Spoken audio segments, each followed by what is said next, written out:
Base पे, allowances, benefits and reward and recognition, उसमें कौन सा कंपोनेंट मॉनेटरी है और कौन सा नॉन मॉनेटरी है?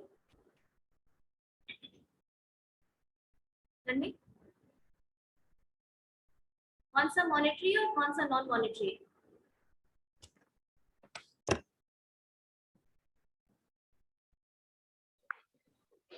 आवाज कट कट क्या रहा है? The four components of salary: base pay, allowances, benefits and reward and recognition.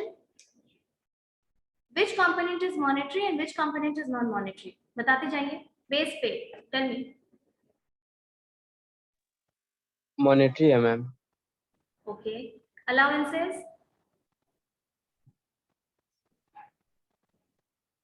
Ma'am ये हाफ मॉनेटरी एंड हाफ कह सकते हैं कि No. उनको अलाउंस दिया जा सकता है, जैसे बस Allowances. Transport allowance.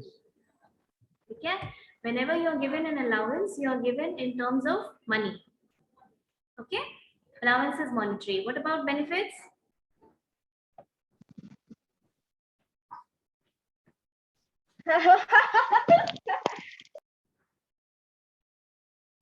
Benefit? Is it monetary or non monetary? Non monetary ma'am, motivation के लिए दे सकते. नहीं, बेनिफिट मॉनेटरी भी होता है. आप अपने नोट में ये लिखे हैं कि the benefits are provided either at concessional price और free of cost. Next is, since you have done this, okay, with this we complete 4 components of salary. Next, what we are going to do is that I thought that you should be given the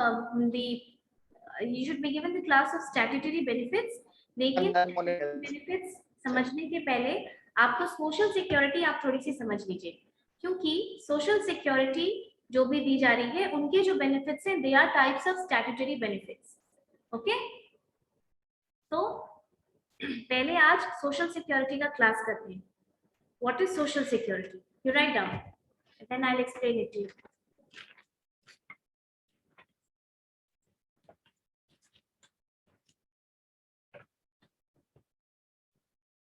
International Labour Organization defines, ILO, International Labour Organization defines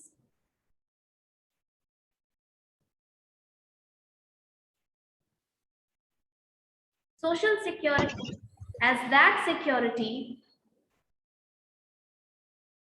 social security as that security which the society furnishes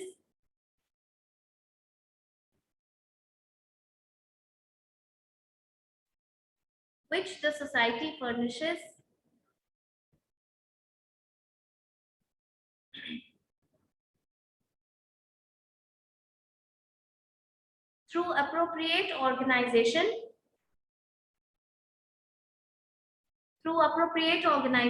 against certain risks, through appropriate organization against certain risks that society furnishes, through appropriate organization against certain risks to which its members are exposed, to which its members are exposed.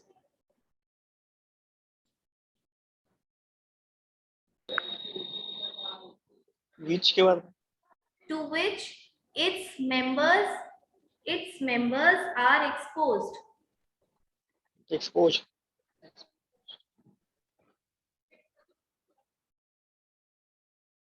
These contingencies of life, these contingencies of life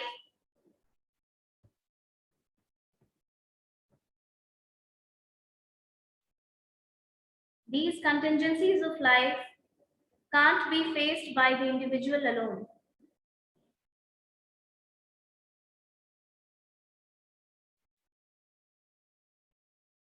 These contingencies of life can't be faced by the individual alone.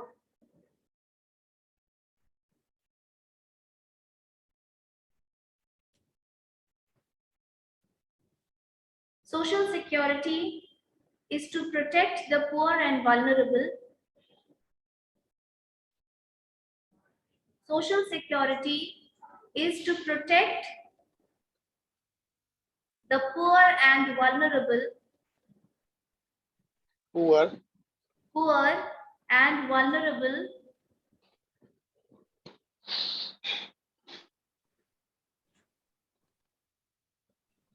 to ensure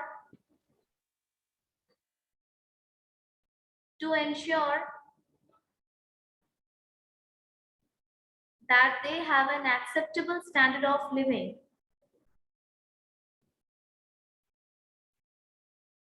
To ensure that they have an acceptable standard of living. To protect the poor and vulnerable, to ensure that they have an acceptable standard of living. That they have an acceptable standard of living.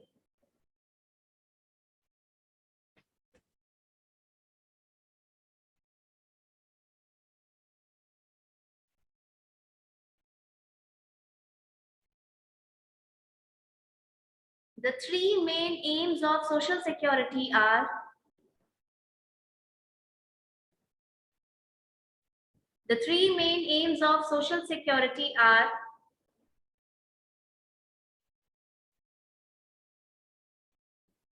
one, compensation.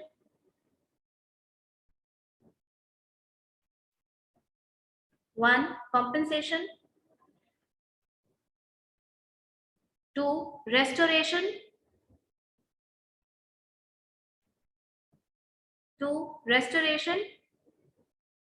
Spelling, ma'am. Restore करना, restoration, RESTORATION, restoration.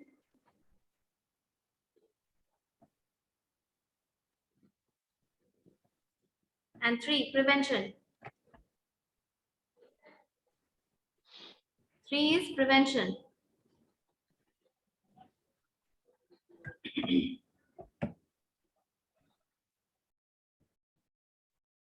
Done?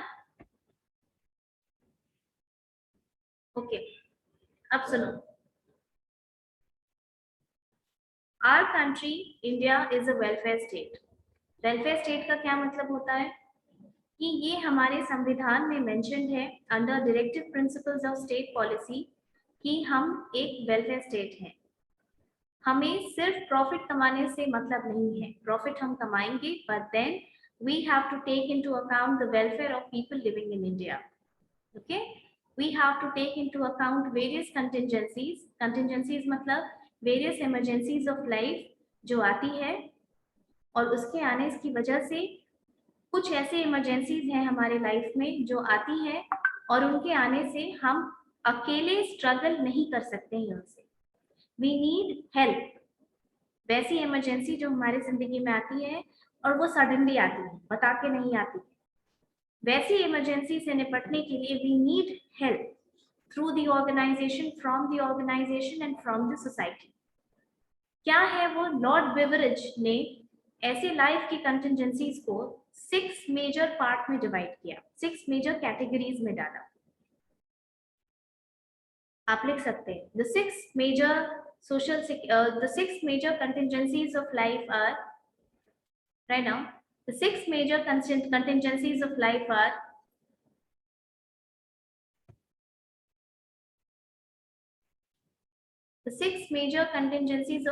are number 1, sickness.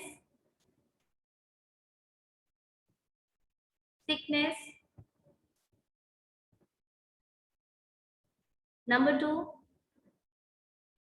maternity.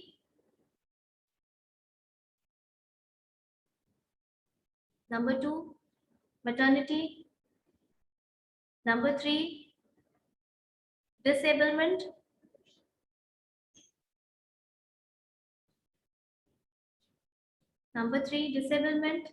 Number 4, unemployment.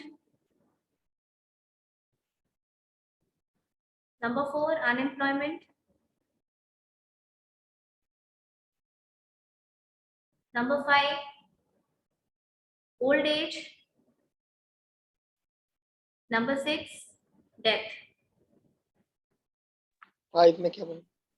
5 is old age and 6 is death.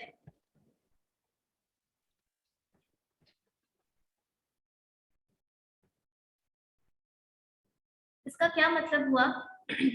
हमारी life में 6 major contingencies Lord beverage के according आ सकती हैं, जिसमें हमारी working capacity या तो बिल्कुल कम हो जाती है या फिर हमारी वर्किंग कैपेसिटी बिल्कुल खत्म हो जाती है।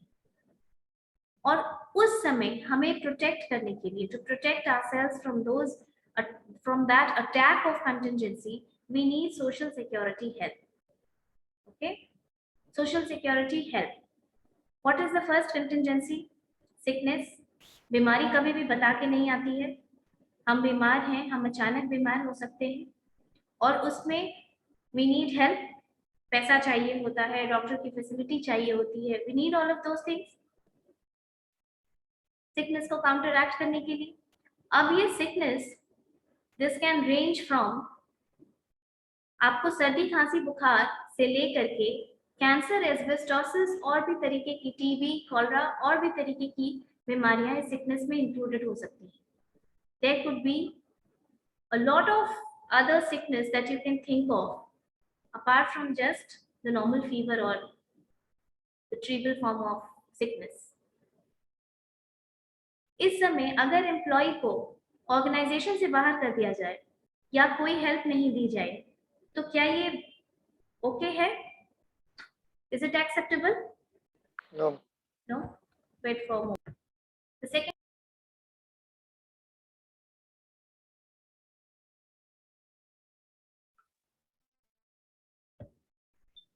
The second contingency of life is maternity. Maternity is a natural phenomenon. There are so many women employees who are working across the world. Maternity is one phenomenon of life where the working capacity is reduced, right?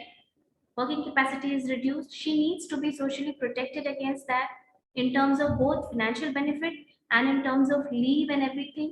तभी maternity benefit act करके एक पूरा act है, maternity benefit act 1961। उसके तहत ये एक social security legislation है, यानी एक सोशल सिक्योरिटी एक्ट है, तभी आप सोशल सिक्योरिटी में पढ़ रहे हैं। मैटरनिटी को एक कंटिजेंसी ऑफ लाइफ मानी जाती है जहाँ पे कि वर्किंग कैपेसिटी वुमेन की रिड्यूस हो जाती है। उस कंडीशन में to cooperate with her, to protect her socially, ऐसा ना कि नौकरी चली जाए या कोई बेनिफिट ना मिले, इसके लिए एक एक्ट है मैटरनिटी बेनिफिट एक्ट, वो उसको गाइड करती है। Okay, third point is disablement. Disablement क्या होता है? In many factories there are many work profiles that involve high risk of accidents. You agree with that? जैसे केमिकल फैक्ट्री, जैसे पटाखा फैक्ट्री, इस तरीके की और भी फैक्ट्रीज हैं जहां पर काम होता है और वहां पर रिस्क इन्वॉल्व होता है। If you talk just about any random factory, जैसे आप अपने कॉलेज के बगल में कोको कोला की बात करें, वहां पे भी गैस चैम्बर होगा ही होगा और कोई पर्सन उसको जरूर ऑपरेट कर रहा होगा। तो what in case that gas chamber blasts, that person will be gone. Even if that person remains, that person will be having serious injury, right? और उस सीरियस इंजरी में जो कि वर्क प्रोफाइल की वजह से हुआ है, उस सीरियस इंजरी में अगर एम्प्लॉय को निकाल दिया जाता है, okay? अगर एम्प्लॉय के साथ कोऑपरेट नहीं किया जाता है and he is rendered useless by the organization and the family members, is it the characteristic of a welfare state? क्या ये वेलफेयर में आता है? नहीं। तो डिसेबलमेंट ऐसा भी हो सकता है जहां आपको 3-4 महीने की बेड रेस्ट हो, आपको कॉम्पेंसेशन दिया जाता है। इन सब चीजों के पीछे एक पूरा का पूरा एक्ट बना हुआ है, इसीलिए हम सोशल सिक्योरिटी पहले समझा रहे हैं कि कॉम्पेंसेशन एक्ट है, एम्प्लॉयज कॉम्पेंसेशन एक्ट 1923 है। उस एक्ट में ये क्लियरली मेंशन्ड है कि अगर आपकी एक उंगली चली जाती है तो वो कितना % का डिसेबिलिटी है, ये पूरा हाथ चला जाता है तो कितने % का डिसेबिलिटी है, पूरी बांह कट जाती है तो कितने परसेंट का डिसेबिलिटी है। इस तरीके से क्या होता है कि जो डिसेबिलिटी परसेंटेज होता है वो कभी कभी 100% तक भी हो सकता है और कभी कभी 100 से ज्यादा भी हो सकता है। यानी percentage disablement can be either less than 100 or more than 100. Okay, government sector में मिलता है मैम, फिर से बोलो। गवर्नमेंट सेक्टर में मिलता है कंपनसेशन। नहीं, ये पब्लिक सेक्टर को भी देने, ये गवर्नमेंट का लॉ है।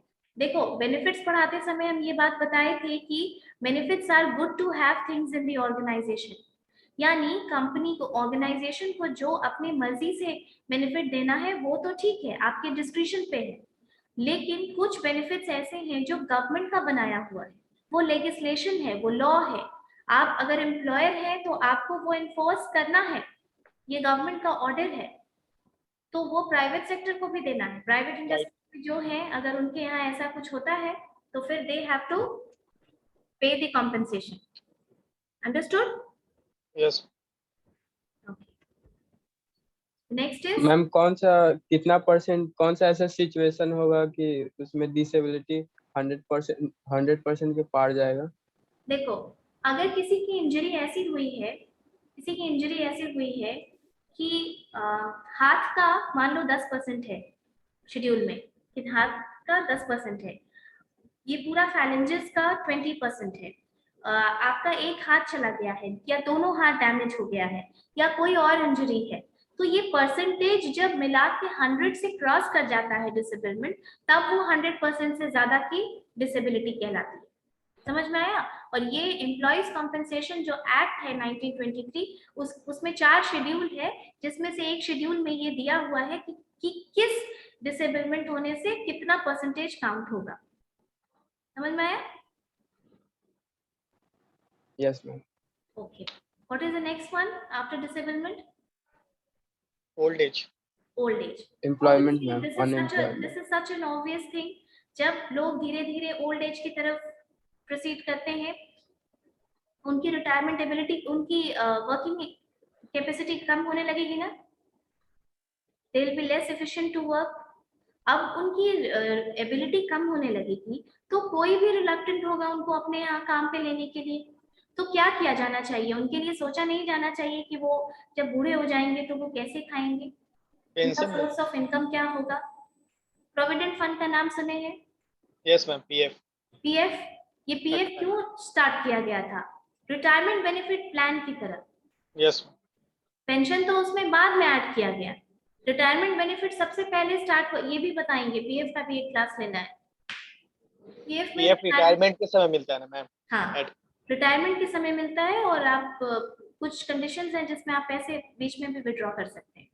लेकिन पीएफ को मेजरली रिटायरमेंट फैसिलिटी के तहत स्टार्ट किया गया था। सबसे पहले ये कोल माइंस में हुआ था, जब वहां पर इसका सक्सेस देखा गया तब ये फिर बाकी जगह पे इम्प्लीमेंट हुआ। पीएफ क्या है? रिटायरमेंट बेनिफिट है जो ओल्ड एज को कवर करता है, राइट? पीएफ तो मैम खुद के सैलरी में से कट करके ही ना। हाँ, उनके सैलरी से भी कटता है और एम्प्लॉयर भी उतना ही पैसा कंट्रीब्यूट करते हैं, वो भी देते हैं आपकी सैलरी के लिए। तभी तो वो सोशल सिक्योरिटी हुई कि गवर्नमेंट आपके बारे में सोच रही है। सिर्फ आप ही का पैसा कटेगा तो फिर वो सोशल सिक्योरिटी का ही। यस, दोनों को मिला के दे। हाँ, कंट्रीब्यूटरी फंड होता है, 12% आपके सैलरी का कटता है और 12 उनका।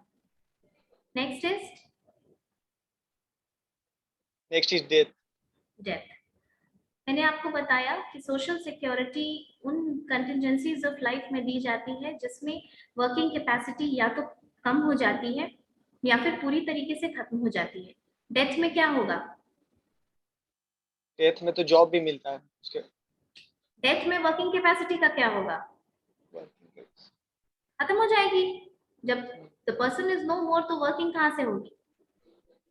तो अब बताइए कि उनके पीछे उनकी फैमिली क्या खाएगी? तो डेथ होने से घर का जब घर के अर्निंग मेंबर की डेथ हो जाती है तो इसका बहुत बड़ा इम्पैक्ट पड़ता है फैमिली पे, क्योंकि हम क्योंकि we are a welfare state, तो द गवर्नमेंट थिंक्स कि उनके डेथ होने से उनके फैमिली को इस तरह कॉम्पेंसेट किया जाए कि कम से कम उनकी आजीविका चलती रहे, उनको सपोर्ट मिले। एज अ सोसाइटी उनको सपोर्ट दिया जाए, सिक्योर किया जाए।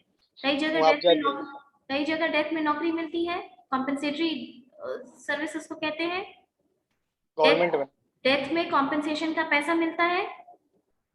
Yes ma'am. और एक सोशल सिक्योरिटी लेजिस्लेशन है जिसको कहते हैं ESI, employ state insurance act. आप इनकम टैक्स गोलंबर से क्रॉस करेंगे तो नियोजन भवन है ना, यस मैम। हाँ, वहाँ देखिएगा ESI लिखा हुआ है, ESI का ऑफिस है वहाँ, तो वहाँ पे उसका एडमिनिस्ट्रेशन वगैरह चलता है।